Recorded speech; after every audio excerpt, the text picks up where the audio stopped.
विश्वास की चीजें वो अपनी जगह पर अमिट और अटल है, उसको कोई इधर उधर नहीं कर सकता, न कोई काट सकता। वो समय वक्त है, वक्त और समय का दृश्य और काम, वक्त और समय का दृश्य और काम, और समय के इंसान और इंसानों की बुद्धि अपने आप करते करा। इसलिए आज सबके सब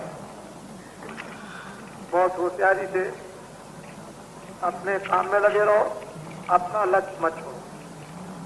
दुनिया कुछ भी कहे, ये बात जरूर है कि मैंने अभी तक कुछ कहा नहीं था, लेकिन ये जरूर है कि संसार में लोगों का अविश्वास अखबारों की तरफ से अधिकांश हो गया। जब हमारी छोटी छोटी माताएं बुढ़ी और बच्चियां और छोटे छोटे बच्चे 10-10 हजार, 5-5 हजार, 3-3 हजार, 2-2 हजार, 5-500 इतनी दूर से मील मील भर से मट्टी ला रहे थे, एक एक मील से मट्टी ला रहे थे, और 7 दिन सुबह से लेकर के और शाम तक सूरज नहीं डूबता था और अंधेरे तक बराबर लगा रहता था। कभी किसी ने पूछा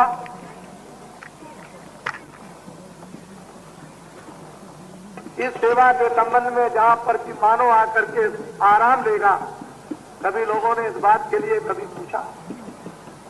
कुछ अच्छाई पर कभी पर्दा पड़ता ही नहीं। विवेकशील विचारशील निकल ही आते। हमको क्या, हमारा तो जीवन बुढ़ा है, हमको क्या, हम तो बुढ़े हो गए, हमारे लिए क्या, हमको जो कुछ कर रहे हैं ये आने वाले जो बच्चे हैं उनके लिए ये रास्ता बना बनू करके तैयार और उसके लिए खड़ा। हम क्या, हम तो बुढ़े हो गए, हमारे लिए क्या, हमारी तो दाढ़ी सफेद हो गई और 12 रुपए तोला सोना बिकता था। हम उस जमाने के आदमी हैं, 1 रुपए का 60 किलो चना खरीदा है। आप हमको क्या सिखाएंगे? हमको तो जो गुरु महाराज ने सिखा दिया वो सीख लिया। आपके प्रोपेगेंडा और झूठे प्रचार से बाबा जी के मस्तक पर और बाबा जी के भक्तों पर कोई असर नहीं। जरा सा किंचित मात्र से भर भी और बिल्कुल निर्दम, एकदम निर्भय। उनको ये भी नहीं है अभी इधर में और उधर हुआ मलकनका घाट के इसी तरफ सब उठ करके चले गए, लकड़ियों पर रख करके जय गुरुदेव बोलकर, और बस इधर शरीर को इधर किया और उसको उधर पहुंचा दिया। कुछ नहीं, निर्भय, कोई कुछ नहीं। न हमको गम है न दुनिया का, हमको न हमारा दुनिया को, कुछ नहीं। अपने निशाने के पक्के, जो अपना लक्ष्य, जो अपना निशाना जहां जाने का बना लेता है और चला जाता है। इधर क्या हो गया उसको भी देख लिया, इधर क्या हो गया उसको भी देख लिया, और कदम सीधा बढ़ाता जाता है अपने निशाने पर मंजिल को तय करने के लिए। वही अपनी मंजिल पर पहुंच जाता है। आपका निशाना, इसलिए आपको क्या करते, कुछ नहीं। ये वो दिल नहीं, वो हृदय नहीं है कि छुई मुई हो जाए। ये हृदय वो नहीं रह गया कि छुई मुई, कुछ नहीं। इतना लिखो, इतना लिखो कि जितनी तुम में शक्ति हो सब लिख करके देख लो, और उसके बाद क्या होता है ये भी देख लो। तुम लिखने में कमी मत रखना। एक मुसलमानों के यहाँ एक स्त्री थी, उसका पति मर गया बचपन में। लोगों ने बैठ के कहा कि देखो भाई, तुम्हारा पति मर गया खामिद, तुम दूसरी शादी कर लो। अच्छा रहेगा, गुजारा हो जाएगा। कर लगे ठीक है, जो खुदा की मर्जी। एक शादी और करा दी, तब तक 2-4-6 महीने में वो भी मर गया। फिर लोगों ने कहा कि अरे भाई कैसे काम होगा, और शादी कर लो। तो लोगों ने घेर घाड़ करके शादी करा दी, 6 महीने में वो भी मर गया। किसी ने कहा अरे भाई क्या हुआ, तो मतलब 1 साल में 2-3 मर गए, एक और कर लो, कोई बात नहीं, तो उनका ठीक है। तो 6 महीने में वो भी मर गया। एक दिन खड़े होकर के बोली कि अल्लाह ताला तुम अपनी करनी में कोई कमी मत रखना, मैं तो दूसरा और कर लूंगी। अपनी कमी में कोई कमी मत रखना, मैं तो और कर लूंगी, मेरे लिए क्या, अब तो मेरे लिए रास्ता खुल गया। तो कहने का आप अपनी करनी में कोई कमी मत रखें, मेरे लिए क्या है, गंगा जी का घाट है, इधर नहीं और तरफ जाऊंगा, उधर को खिसक जाऊंगा, मेरे लिए क्या, मेरे लिए कोई नहीं। तो नर नारी बच्चे बच्चियों, आपके द्वारा कुछ काम होने वाला है।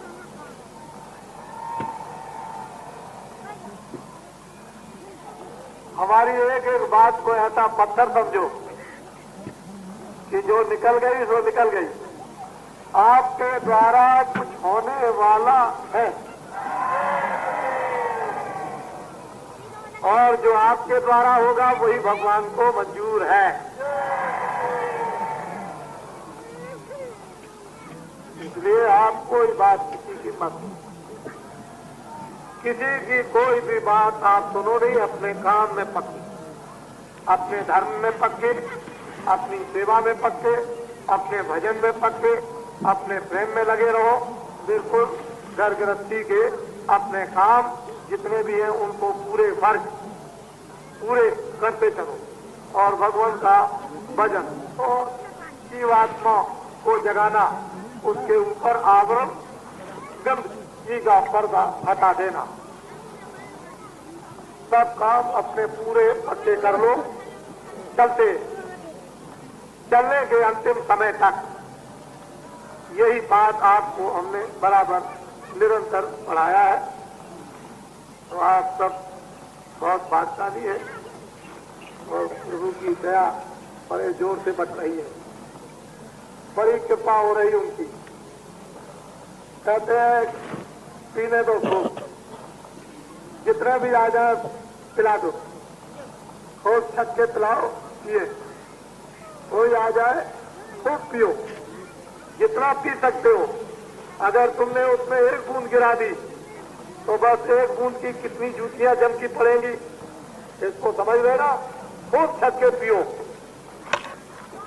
ये ऐसा भंडार खुल गया है गंगा रेती पर, पीने में कभी नर नारी बच्चे बच्चियां न रहे। और ये तो आप जानते ही हैं,